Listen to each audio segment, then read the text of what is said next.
दे देंगे मरण धर्मा। इसलिए अति दुर्वारा इंद्रिय वैरिण आमर्दयंती सततम माम। गौर से देखो तो प्रभु दिखाई देने चाहिए, अन्यथा कुछ नहीं है इनमें। कौन सा सुंदर रूप है, कहां सुंदरता है, कहां सुंदरता रह गई है। बहुत विचित्र स्वभाव। आज जो हमारे समाज का स्वरूप बिगड़ता चला जा रहा है, बुरा जरूर लगेगा, लेकिन बाबा जी हैं, अगर हमारी बात नहीं तुम्हें समझ में आएगी तो तुम्हारी हिम्मत नहीं कि कोई कहे, इसीलिए हिम्मत से कह रहे हैं। ए भाई, ये अंग प्रत्यंग ढकने के लिए है, अंग प्रत्यंग ढकने के, इनकी पवित्रता, इनकी उज्जवलता, इसको आप बिखेरो मत। आपका चरित्र महान तो आपका जीवन महान हो जाएगा। इससे आप महान नहीं बन जाओगे, इससे महान नहीं बन जाओगे। नहीं, जितना पवित्रता, गांव के बड़े बूढ़े से, अब हमें तो पता नहीं, लेकिन हम अपने सामने देखा है इतना तुरंत हो गया। बूढ़ी बूढ़ी का पानी लाना तो पानी, घर में घुसेंगे तो ऐसे पूरा घर सावधान एकदम, ऐसे बड़े बुजुर्ग। मर्यादाएं थी, पवित्रता थी, उसी का परिणाम राष्ट्र भक्त, भगवत भक्त, प्रेमी संतानें होती थी, चाहे बच्चा हो चाहे बच्ची हो, एक से एक उज्जवल कीर्ति वाले। आज बच्चा बच्ची ऐसे हो रहे हैं, अपने माता पिता को पीट रहे हैं, अपमानित कर रहे हैं, मनमानी आचरण कर रहे हैं, और कह दो तो ऊपर से अंकुश आ जाए। तुम होते कौन हो कहने वाले, कौन होते हो कहने वाले? कोई किसी को कह नहीं सकता। नहीं, हम इसलिए कह सकते हैं कि हम शास्त्र, संत, गुरुजन, इनका अधिकार है समाज पर, और समाज का इनके ऊपर अधिकार है। अगर हम गलत हैं तो पूरा समाज विरोध कर सकते हो, और अगर तुम गलत हो तो हम पूरे समाज का विरोध कर सकते हैं। धर्म के मार्ग का उपदेश करने वाला धर्मेश, जो धर्म गुरु पर बैठा हुआ या उपदेश करता, अगर गलत है तो पूरा समाज उसका विरोध करने का अधिकार रखती है, और अगर वो समाज को सुधारने के लिए तो पूरे समाज का विरोध करने का वो अधिकार रखता है। ऐसा नहीं कि 10,000 एक पक्ष में हो गलत मार्ग में, तो वो अकेला ब्रह्म ऋषि 10,000 का विरोध कर सकता है। धर्म शास्त्र ऐसा आदेश करता है। आप विचार करके देखो, भगवान श्री राम जी को आदेश हुआ, तापस वेश विशेष उदासी 14 वर्ष राम वनवासी। भगवान नंगे पैर सारी, लेकिन कैसी मर्यादा से सिया जी को, जहां नाव पे चढ़ाना है तो सीय चढ़ाई चढ़े रघुराई। आगे जानकी जी हर व्यवस्था, हर सोच, थोड़ी सी चूक जानकी जी की तरफ से लीला विस्तार के लिए लक्ष्मण जी को उपस्थित वचन दिला के गए थे कि एक क्षण के लिए जनक नंदिनी को अकेला मत छोड़ना, पर जानकी जी ने जाओ, राम जी संकट में, दोनों उनका काल के भी महाकाल का संकट कौन, माता आप ऐसे वचन मत बोलो। तो उनका, आप मुझे समझ में आ रहा है भगवान कोई लीला करना, ऐसे रेखा खींची और कहा मां इस रेखा को क्रॉस मत करना, इस रेखा को किसी की सामर्थ्य नहीं त्रिभुवन में कि क्रॉस करके आपको छू ले। लेकिन और लक्ष्मण रेखा को पार हर समय। तो आप इन बातों पर ध्यान दीजिए। रामचरितमानस की कैसी पोशाक होनी चाहिए, कैसी व्यवस्था होनी चाहिए, कैसी चाल ढाल होनी चाहिए, हमारा जीवन कैसे मंगलमय हो सकता है। उस पवित्रता का ही प्रभाव था कि इतना त्रिभुवन को भयभीत कर देने वाला रावण जानकी जी के सामने नेत्र नहीं मिला सकता था, और अशोक वाटिका में जाके रखा, बार बार मनाता रहा, और जब उठाया था तो ऐसे नहीं उठाया था, सीता चरण बंदी सुख माना। हे जगत जननी, मैं जानता हूं यद्यपि मैं जो कृत्य कर रहा हूं अपने विनाश के लिए, अपने मंगल के लिए कर रहा हूं, पर मैं जानता हूं कि आप कौन हैं, इसलिए मेरा प्रणाम स्वीकार करें। और जब तक आप लंका नहीं पहुंचती तब तक हम असुरों का उद्धार होगा ही नहीं, इसलिए हम अपने उद्धार के लिए आपको ले जा रहे हैं। और ले जाकर के अशोक वाटिका में रखा था, ना कि जहां महल में और रानियां थी वहां भी रख सकता था, लेकिन नहीं, शुद्ध अशोक वाटिका में। जनकपुर में यज्ञ हो रही थी, धनुष यज्ञ, सब पहुंचे थे, ये भी पहुंचा, बाणासुर भी आए हुए थे, कुछ मांगलिक गुरु चर्चा हुई, क्योंकि दोनों के गुरु एक ही हैं, भगवान शिव। कहा आप भी तो धनुष उठाने आए? बोले नहीं, इस धनुष उठाने में कौन सी बात है? जब 20 बार कैलाश सहित भगवान शिव और पार्वती को उठा लिया तो उनका ये धनुष है। मैं धनुष उठाने नहीं आया, मैं धनुष उठाने वाले को निमंत्रण देने आया हूं। बोले कौन है यहां धनुष उठाने वाला? बोले पहले भगवान श्री राम जब विश्वामित्र जी के साथ पधारे तब रावण ने दृष्टि मिलाई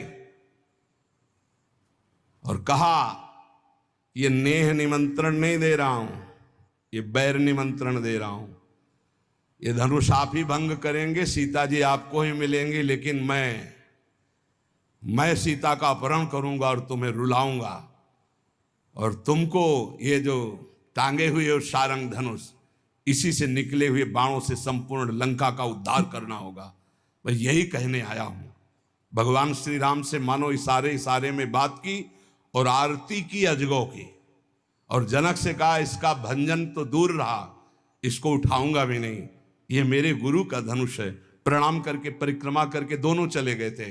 ये अतिरथी वीर बाणासुर और महान पराक्रमी रावण ये ऐसे उठाए भी नहीं थे। ऐसा नहीं कि उठाने की चेष्टा की, नहीं, ऐसा नहीं, वंदना की, परिक्रमा की और चले गए थे। और भगवान राम को कहा था तुम्हें निमंत्रण देता हूं,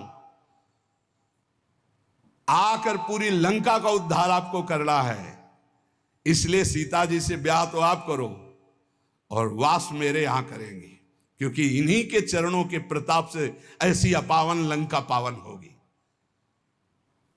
उन्मत्त में वो कुरते योषित दृष्टि दुष्ट मदेरे, जो हमारा शास्त्र कहता है उसको ध्यान दो। कभी किसी भी माता बहन से बात करनी हो तो चरणों में देखो, भगवान तो सर्वत्र विराजमान है। जिस समय भगवान ब्रह्मा जी ने सृष्टि रचना प्रारंभ की तो सनक सनंदन सनातन सनत कुमार प्रकट हुए, उनसे कहा सृष्टि रचो, बोले शब्द ही नहीं, ये शब्द ही नहीं, हमारी सृष्टि में ही नहीं, हमारे चिंतन में ही नहीं। हर समय समाधिस्थ हरिशरणम। फिर और ऋषि प्रकट किए, सब अपने स्वरूप में स्थित। तब फिर अपने शरीर के 2 भाग किए, एक में महाराज मनु और एक में शतरूपा।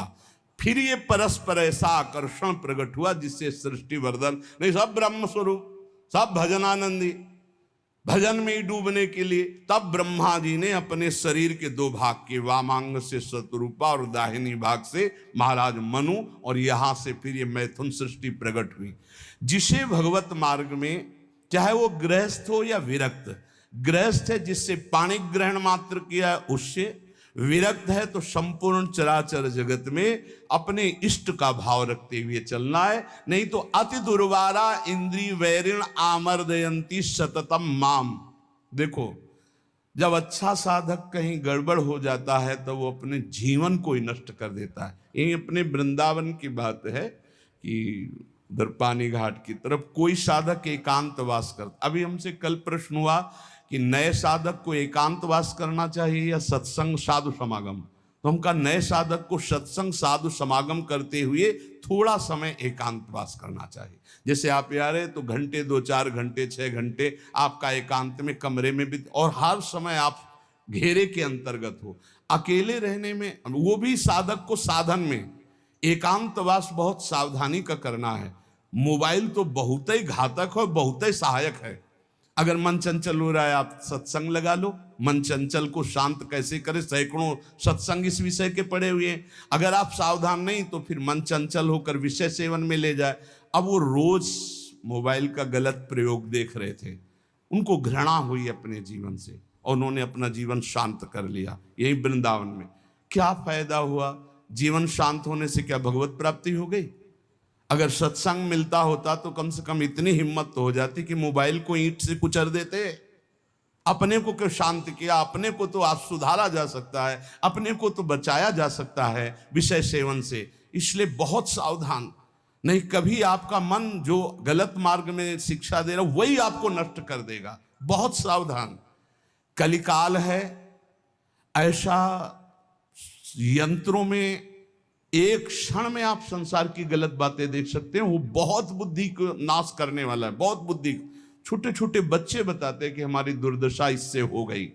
इसलिए कंदर्प सविष विषखैर निरवधि मम विपरीत शरीर की तरफ देखता है तो कामदेव उसी समय विशिख अपने बाणों का संचार करता है। हाय, कैसे उसे शांति मिल सकती है जिसके हृदय को काम ने बेध दिया है, क्योंकि सतत चिंतन उसका चालू हो जाता है और बड़ी दुर्दशा हो जाती है, बड़ी दुर्दशा हो जाती है। मतलब इतना दुर्दशा और किसी विकार से नहीं होती जितनी काम विकार से होती है। इसलिए गोस्वामी जी ने भगवान से प्रियता के लिए मांगा है, काम ही नारी प्यारी जिम लोभी जिम प्रियदाम। तो उपासक सावधान रहे। आज सत्संग में श्रीपाद प्रबोधानंद जी ने खास तौर से वृंदावन की बात बताई कि यहाँ ये नित्या निर्विकारा निरवधि गुणाहा प्रपंच से ऊपर उठा हुआ महापुरुष निष्प्रपंचाह समस्त दोषों से रहित भगवत अनुराग से युक्त होकर प्रिया प्रीतम की दिव्य केली को देखता है। यहाँ कैसा भी दुष्ट स्वभाव का आ जाए उसे भगवत प्रेम मिलता है। पर उपासक को यहाँ रहते हुए ये सावधानी करनी कि वर्तमान में कभी हमारा कोई विपरीत संयोग शरीरों का आकर्षण हमें नष्ट न कर दे, क्योंकि प्रिया प्रीतम की महान प्रेम भूमि है। अपने को इस बात के लिए संभालना है। बहुत जन्म हम लोग गिरते रहे, बहुत जन्म पतित होते रहे, अब थोड़ी हिम्मत कर ले, भगवत मार्ग में थोड़ी हिम्मत से चल ले।